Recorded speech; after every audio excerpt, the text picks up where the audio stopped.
मैं 28 साल की हूँ और दिवाली की उस रात हिमाचल के एक महंगे रिसॉर्ट में मेरी माँ ने सबके सामने मेरा मजाक बना दिया। उसने हंसते हुए अपना गिलास उठाया और बोली, मेरी दो बेटियां हैं, एक बड़ी वकील है और दूसरी ऐसी है जैसे किसी के भरोसे जीती हो। कमरे में ठहाके गूंज गए, कुर्सियां खिसकी, चूड़ियां खनकी।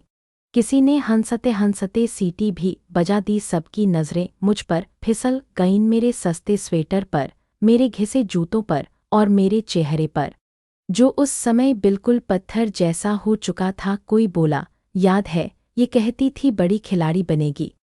दूसरा बोला, अरे छोड़ो, कम से कम सोफे पर सोना तो सीख गई है। और फिर मेरे पिता ने भी जोड़ दिया, और क्या, शुक्र मानो हमने अभी तक घर से निकाला नहीं। मैं रोई नहीं, मैं चीखी नहीं, बस अपनी दादी की दी हुई छोटी सी चेन को मुट्ठी में कसकर पकड़ा और बिना कुछ बोले उस चमकदार डाइनिंग हॉल से बाहर निकल गई। किसी ने मेरा नाम नहीं पुकारा, किसी ने पीछा नहीं किया। उस रात मैं पहली बार समझ गई मेरे घर वालों की कहानी में मैं सिर्फ एक मजाक हूँ। लेकिन फिर एक हफ्ते बाद वही लोग घबराकर मुझे फ़ोन करने लगे, कार क्यों नहीं चल रहा, ईएमआई क्यों अटक गई, बैंक ने अकाउंट पर रोक क्यों लगा दी। अगर आप जानना चाहते हैं कि उस एक हफ्ते में क्या हुआ तो आखिर तक सुनिए और जल्दी से एक बात बताइए, आप भारत के किस शहर से सुन रहे हैं।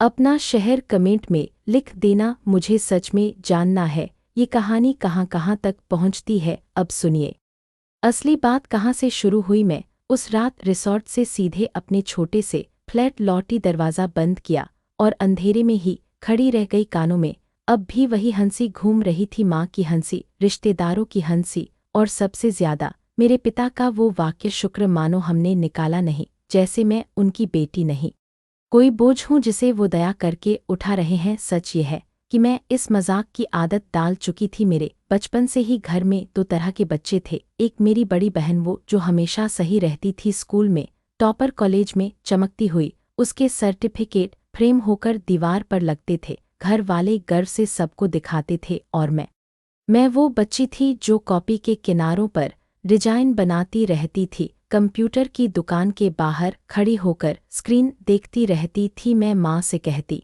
एक छोटा सा लैपटॉप दिला दो, मैं सीख लूंगी, और माँ मुस्कुराकर कहती, ये सब खेल है, पहले कोई पक्की पढ़ाई कर। पिता कहते, जिंदगी में नौकरी चाहिए, ये मोबाइल वोबाइल वाला काम नहीं। फिर हाई स्कूल में मेरा घुटना बुरी तरह चोट खा गया, खेल के सहारे स्कॉलरशिप का सपना वहीं टूट गया, ऑपरेशन हुआ, महीनों फिजियो हुआ, कई रातें मैं दर्द से नहीं, अपने टूटे सपने से रोती थी। लेकिन घर वालों को बस इतना याद रहा कि ये बीच में ही रुक गई। उनके लिए चोट नहीं थी, बस मेरी नाकामी थी। समय के साथ बातें और चुभने लगी, खाने की मेज़ पर माँ बोल देती, अगर तू आधी मेहनत भी करती तो आज कुछ बन गई होती। पिता किसी रिश्तेदार के सामने हंसकर कह देते, अभी भी खुद को ढूंढ रही है, जैसे मैं वहीं बैठी नहीं हूँ। और भाई, वो तो हर बार ताना मारता, तू हर महीने नया काम पकड़ती है, तुझे स्थिर रहना नहीं आता। मेरी बहन ज्यादातर चुप रहती, पर चुप्पी भी एक तरह की सहमति होती है, ये मैं अब समझ चुकी थी। इसलिए रिसॉर्ट वाली रात नई नहीं थी, बस इस बार मजाक निजी नहीं रहा।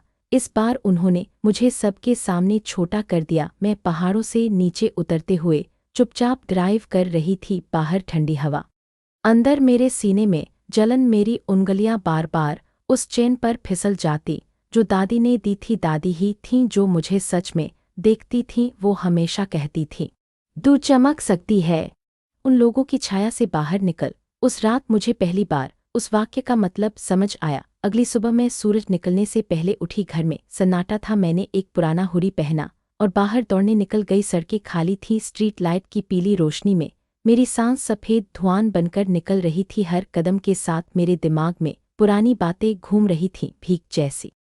मेरे अंदर कुछ टूट नहीं बदल गया, ये गुस्सा नहीं था, ये एक साफ सी समझ थी, जैसे दिमाग के अंदर कोई स्विच क्लिक हो गया हो। अब मुझे प्यार पाने के लिए खुद को छोटा नहीं करना। मैं फुटपाथ पर रुक गई, हाथ घुटनों पर, दिल तेज धड़क रहा था। और उसी पल मुझे दो बातें बहुत साफ दिखीं। पहली, मैं अब उनके सामने साबित करने की कोशिश नहीं करूंगी। दूसरी, जिन लोगों ने मुझे बेकार समझा।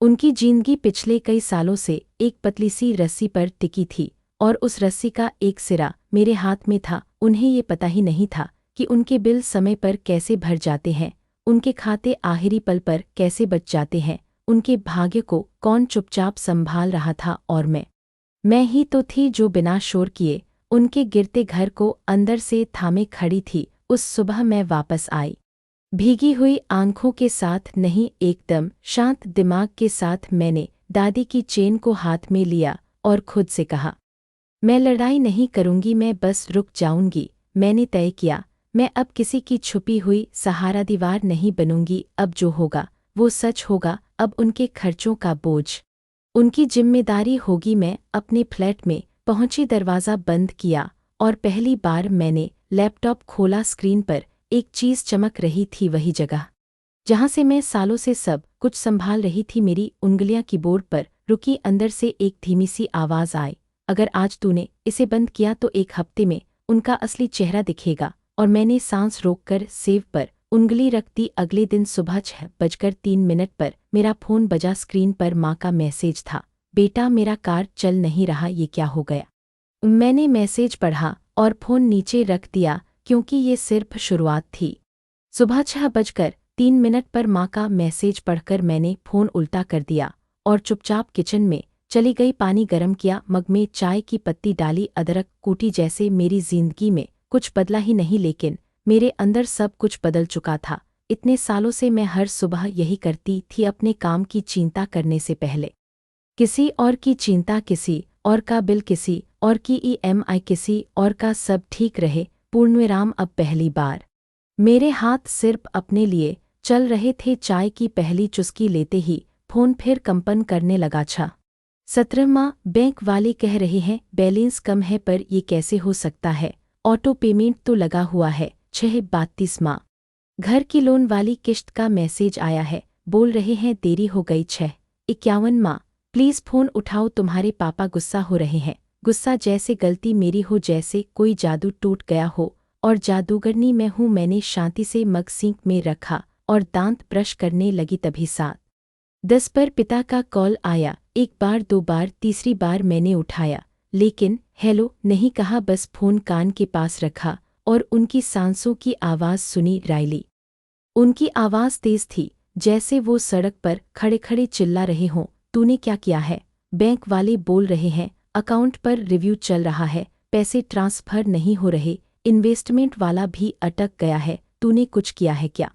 मैं दीवार से टिक गई, आंखें बंद कर ली। वही पुरानी आदत, दोष मेरे ऊपर। मैंने धीमे से कहा, मैंने कुछ नहीं किया, झूठ मत बोल।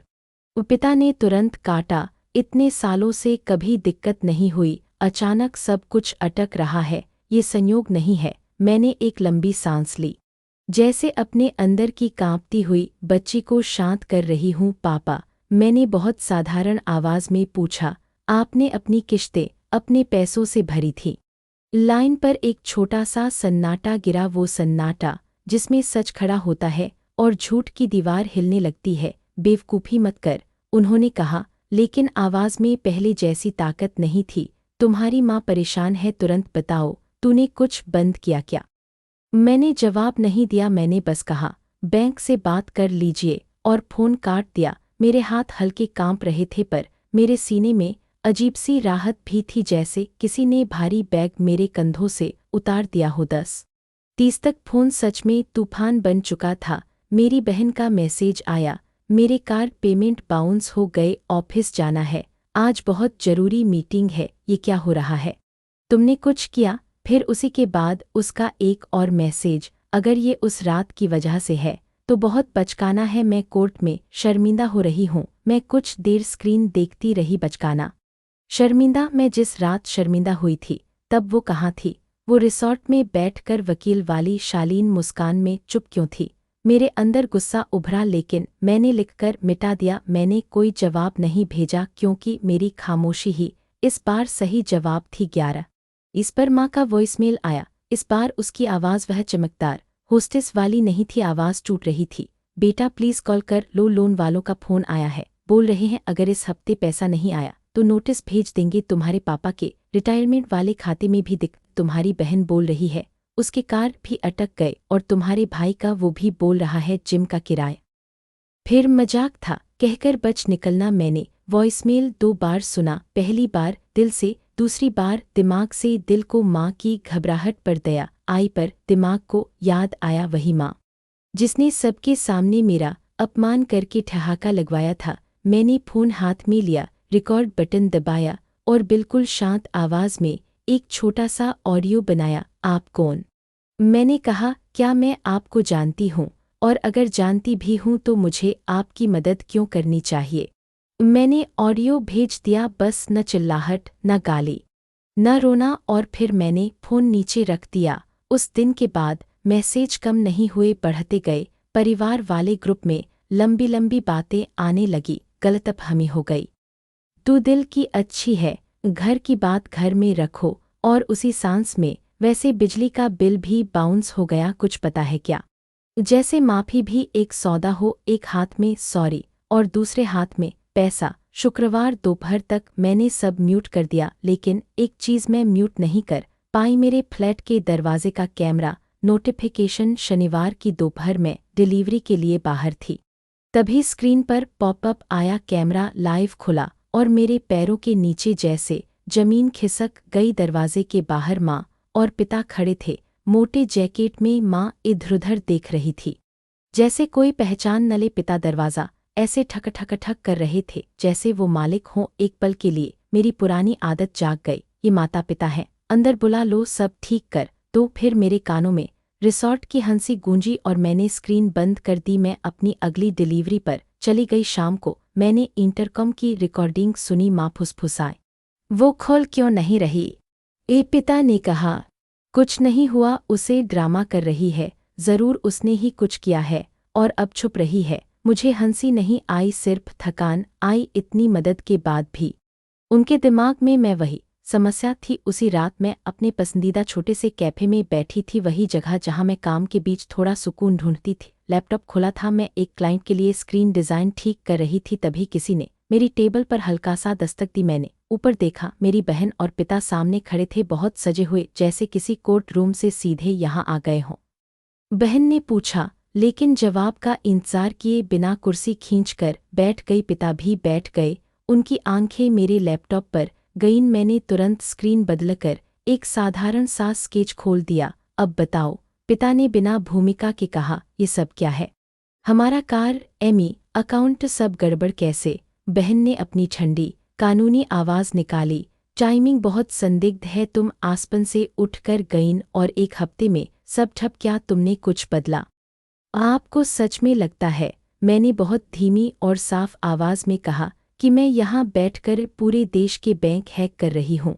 बहन ने तुरंत कहा, हमने हैक नहीं कहा, लेकिन तुम टेक समझती हो। तुमने कभी मुझे पेमेंट ऐप सेट करने में मदद की थी, हो सकता है तुमने एक्सेस।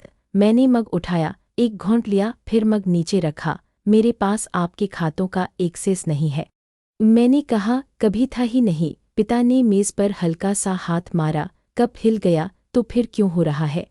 मैंने उन्हें देखा, सच में देखा। उनकी आंखों के नीचे थकान थी, माथे पर चिंता की लकीर। एक पल को मेरे अंदर नरमी आई, फिर तुरंत उनकी वही आवाज़ याद आई, शुक्र मानो निकाला नहीं। मैंने नरमी वापस रख दी, अगर आपकी जिंदगी सिर्फ इसलिए हिल रही है, मैंने कहा, क्योंकि कुछ ऑटो पेमेंट रुक गए, तो शायद समस्या मैं नहीं हूँ, शायद समस्या ये है कि आप लोग सालों से ऐसे जी रहे थे जैसे कोई अदृश्य हाथ आपको बचा लेगा। पिता भौहें सिकोड़ कर बोले, ये पहेलियां मत बुझा, साफ बोल। मैंने बैग बंद किया, लैपटॉप धीरे से अंदर रखा और कुर्सी से उठकर खड़ी हो गई। ठीक है, मैंने कहा, आप जवाब चाहते हैं ना, तो सबको लेकर आइए। बहन चौंकी, कब? मैंने कैफे की घंटी की आवाज़ में अपनी बात रखी। गुरुवार शाम 7 बजे। यही माँ, भाई, मौसी, जिसे भी लगता है कि मैंने उनकी जिंदगी बिगाड़ी है, सब आए और उस दिन कोई बीच में नहीं बोलेगा, आप लोग सिर्फ सुनेंगे। पिता ने तिरछी नज़र से पूछा, गुरुवार ही क्यों? मैंने बिना झुके कहा, मैंने कहा है 28 साल से मेरी जिंदगी आपके टाइम टेबल पर चली है, एक शाम मेरे लिए खाली कर लीजिए। पहली बार उनके पास जवाब नहीं था। वो उठे और चले गए। दरवाजे की घंटी बजी। कैफे फिर से शांत हो गया, पर मेरे अंदर तूफान था। मैं वापस बैठी, हाथ कांप रहे थे। तभी मेरे फ़ोन पर एक नया मैसेज आया, मेरे भतीजे का। आंटी, मैं बस कहना चाहता हूँ उस रात। मैं स्क्रीन पर बहुत बढ़िया शब्द को देर तक देखती रही। मेरी आंखें जलने लगीं। इस परिवार में पहली बार किसी ने मुझसे पैसा नहीं मांगा, किसी ने ज्ञान मांगा, समय मांगा। मैंने जवाब लिखा, हाँ, इस हफ्ते के बाद शुरू करते हैं। मैंने फ़ोन जेब में रखा और खुद से कहा, गुरुवार को मैं सिर्फ सच नहीं दिखाऊंगी, मैं उन्हें वो शीशा दिखाऊंगी जिसमें उनका घमंड, उनका मजाक और उनका मजाक था, सब साफ दिखाई देगा। गुरुवार शाम 7 बजे इसी कैफे में पहली बार मेरा परिवार मेरी शर्तों पर बैठेगा और उस दिन मैं अपना लैपटॉप उनकी तरफ घुमा दूंगी। गुरुवार की शाम 7 बजे वह कैफे मुझे हमेशा से छोटा लगता था, लेकिन उस दिन तो जैसे दीवारें भी सिमट गई थीं। हवा में कॉफ़ी की जली हुई खुशबू थी और मशीन की हिस्स हिस्स आवाज़ ऐसे लग रही थी जैसे कोई गुस्से में सांस ले रहा हो। मैं 15 मिनट पहले पहुंच गई, वही कोने वाली टेबल जहां पीछे की दीवार मेरी पीठ को सहारा दे सके। मैंने लैपटॉप खोलकर स्क्रीन पर एक साधारण सा पेज रखा ताकि कोई जल्दी कुछ न देख पाए, और दूर 2 टेबल छोड़कर नोहा बैठा था, हेडफोन गर्दन में, लेकिन आंखें पूरी तरह सचेत। वो ऐसे बैठा था जैसे दोस्त नहीं, सुरक्षा कवच हो। 7:02 पर दरवाजे की घंटी बजी। पहले माँ और पिता अंदर आए। माँ की आंखें सूजी हुई थीं, जैसे कई रातों से ठीक से सोई नहीं। पिता की चाल तेज थी, जैसे वो बहस जीतने आए हों। फिर मेरी बहन आई, डार्क ब्लेजर में, वही मैं हमेशा सही हूँ वाली मुद्रा। फिर मेरा भाई हुरी में, गुस्से से भरा चेहरा, उसके साथ उसकी पत्नी और आखिर में मौसी हाथ मरोड़ती हुई, बहुत घबराई। सबसे पीछे मेरा भतीजा मेसन आया, उसके हाथ में छोटा सा नोटबुक था, जैसे वो झगड़ा देखने नहीं सीखने आया हो। सब मेरी टेबल के चारों तरफ खड़े हुए, जैसे कोर्ट में जज के सामने आरोपी खड़ा हो। कुछ सेकंड तक कोई कुछ नहीं बोला। फिर माँ ने बनावटी मुस्कान लगाई, बेटा, हम बस समझना चाहते हैं कि ये सब क्या हो रहा है। पिता ने तुरंत काट दिया, ड्रामा मत करो, साफ बताओ, क्या तूने हमारे अकाउंट्स के साथ कुछ किया है या नहीं। मैंने सबको देखा, एक एक चेहरा जिनके लिए मैं सालों तक टूटती रही। नहीं, मैंने बहुत साफ कहा, मैंने आपके बैंक लॉगिन नहीं छुए, मैंने आपके अकाउंट हैक नहीं किए। बहन ने राहत की सांस लेने की कोशिश की, लेकिन मैं रुकी नहीं। मैंने सिर्फ इतना किया, मैंने कहा कि मैंने अपना पैसा आपकी जिंदगी को सहारा देने के लिए लगाना बंद कर दिया। टेबल पर जैसे ठंड पड़ गई। भाई ने भौहें सिकोड़ दी, तेरा पैसा, तू तो खुद बोलती रहती है, तू टूटी फूटी हालत में है। मैंने सिर हिलाया, मैं बोलती थी मैं टूट गई हूँ, मैंने कहा, क्योंकि सच में टूट जाती थी जब अपना सब कुछ देकर भी आप लोग मुझे भीख जैसा बोलते थे। फिर मैंने लैपटॉप घुमाया, स्क्रीन सबके सामने थी, एक डैशबोर्ड, 4 कॉलम, 4 नाम, माँ, पिता, बहन, भाई, मौसी, नीचे ट्रांजैक्शन की लाइनें, तारीख, रकम, किस चीज़ के लिए किसी ने पहले समझा नहीं। फिर पिता ने आगे झुककर देखा, माँ का मुंह आधा खुला रह गया, बहन की आंखें स्क्रीन पर जमी, जैसे दिमाग तुरंत गिनती करने लगा हो। मैंने उंगली से पहली कॉलम पर इशारा किया, ये आपके घर की ईएमआई, मैंने कहा, और ये बिजली का बिल, और ये मेडिकल का पुराना बकाया। माँ की आवाज़ कांप गई, ये किसने भरा।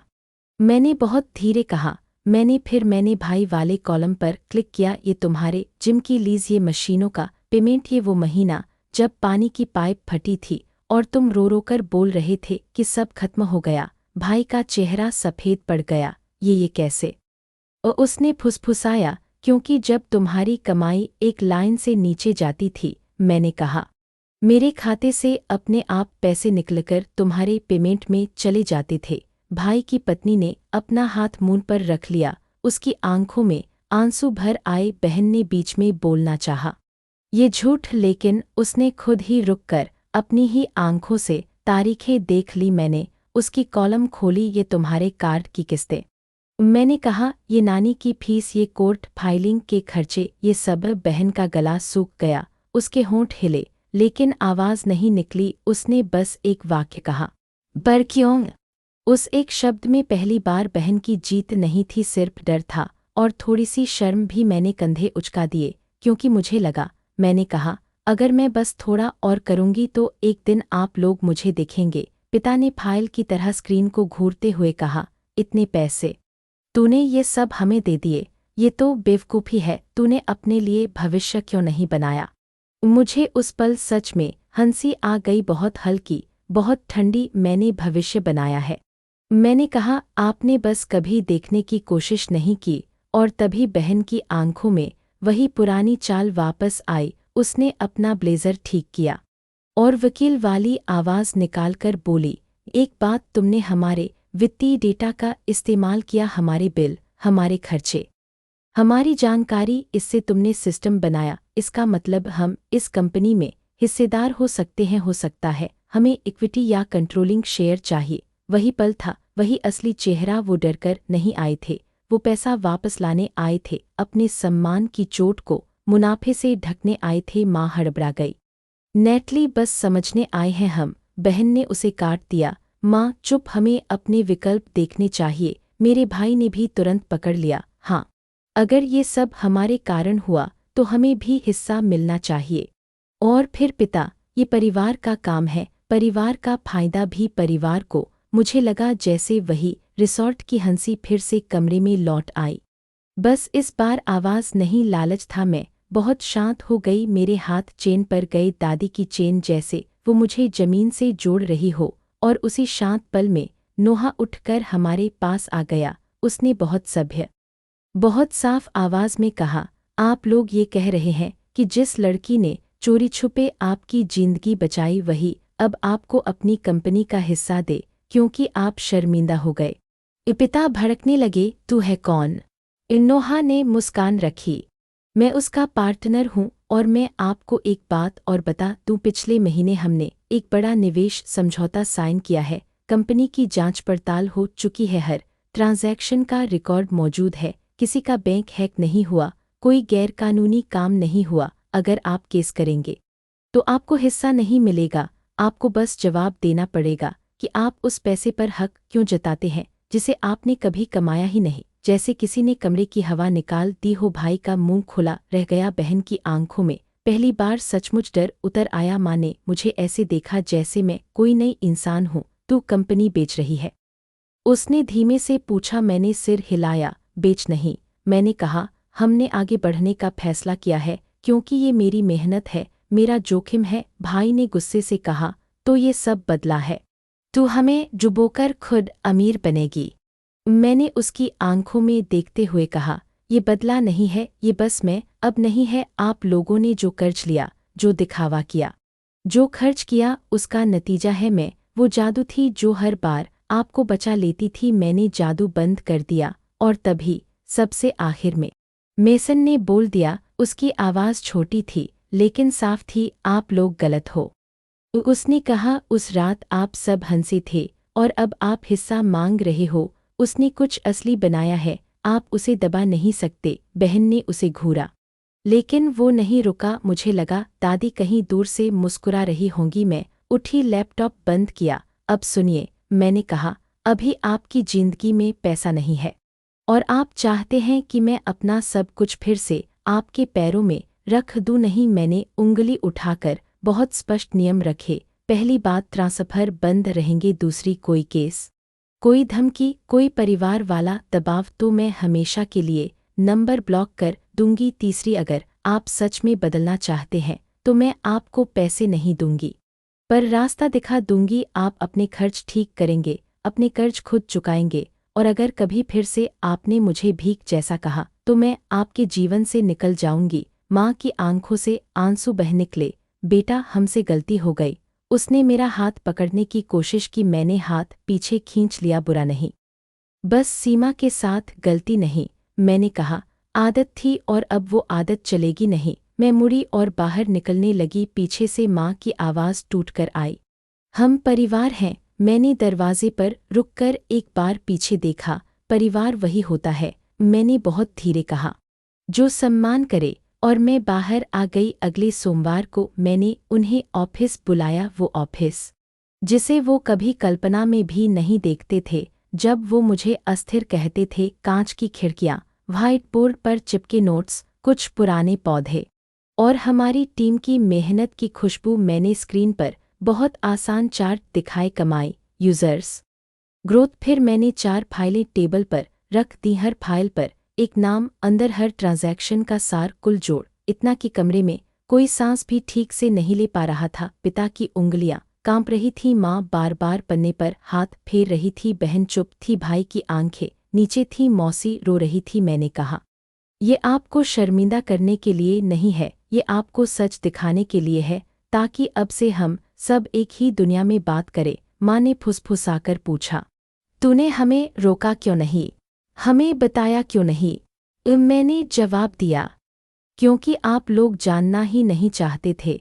आपको मैं छोटी अच्छी लगती थी, कमज़ोर अच्छी लगती थी, ताकि आप बड़े लगे। फिर मैंने विकल्प रखे, भैया, या तो तुम जिम का कुछ हिस्सा बेचकर कर्ज संभालो, या बैंक ले जाएगा, मैं पैसे नहीं दूंगी, पर अगर तुम सच में ठीक करना चाहो तो मैं सही सलाह दिला दूंगी। बहन, तुम प्लानर के पास जाओ, कार्ड को जादू समझना बंद करो। माँ पापा, आपको काउंसलिंग चाहिए, क्योंकि आप सफलता को सिर्फ डिग्री और सूट समझते रहे। अगर आप सच में काम करेंगे तो शायद मैं भविष्य में त्योहारों पर आऊं। शायद। मैंने मेसन की तरफ देखा, और तुम? मैंने मुस्कुराकर कहा, अगर अब भी सीखना है तो यहाँ इंटर्न करो, मैं तुम्हें कोडिंग सिखाऊंगी, ताकि तुम कभी किसी का छुपा सहारा बनने की मजबूरी में न जियो। मेसन की आंखें चमक गईं। हाँ आंटी, उसने कहा, मैं करूँगा। उस दिन कोई फिल्मी गले नहीं मिले, कोई बड़ा सब ठीक नहीं हुआ, पर एक चीज़ हुई, सच ने अपनी जगह बना ली। कुछ महीने बाद हमारी डील पूरी हो गई। मैंने पहली बार अपने लिए थोड़ा बड़ा घर लिया, अच्छा सोफा, सही बिस्तर, और सबसे बड़ी बात, मैं अब थकती थी तो सिर्फ अपने काम से, किसी और की जिंदगी ढोकर नहीं। उस साल दिवाली पर मैं परिवार की मेज़ पर नहीं गई, मैं पहाड़ों पर चली गई, ठंडी हवा में चुपचाप। जेब में फ़ोन था, मेसन का मैसेज आया था, आंटी, मेरा पहला प्रोजेक्ट चल गया। मैंने मुस्कुराकर फ़ोन साइलेंट किया और आगे चलती रही, क्योंकि मैंने सीख लिया था, परिवार का मतलब सब सहो नहीं होता, प्यार बिना सम्मान के बस नियंत्रण होता है। और जो लोग आपके दर्द को मजाक कहकर हल्का कर देते हैं, उन्हें दूर करना क्रूरता नहीं है, कभी कभी सबसे बहादुरी वाला काम यही होता है, उन लोगों को पहली बार महसूस करने देना कि आपकी मदद के बिना उनकी दुनिया कैसी दिखती है। अगर आप यहाँ तक सुन रहे हैं तो एक बात बताइए, क्या आपके साथ भी कभी घर वालों ने आपको छोटा किया है? आप चुप रहे या आपने अपनी सीमा बनाई? नीचे कमेंट में लिखो, मैं हर कमेंट पढ़ती हूँ। और अगर आपको ये कहानी सच जैसी लगी तो चैनल को सब्सक्राइब कर लो, वीडियो को लाइक कर दो और इसे अपने किसी दोस्त को भेज दो जिसे आज सम्मान की याद दिलाने की ज़रूरत है। क्योंकि याद रखना, आपका दिल बड़ा होना चाहिए, लेकिन आपकी सीमा उससे भी मजबूत होनी चाहिए।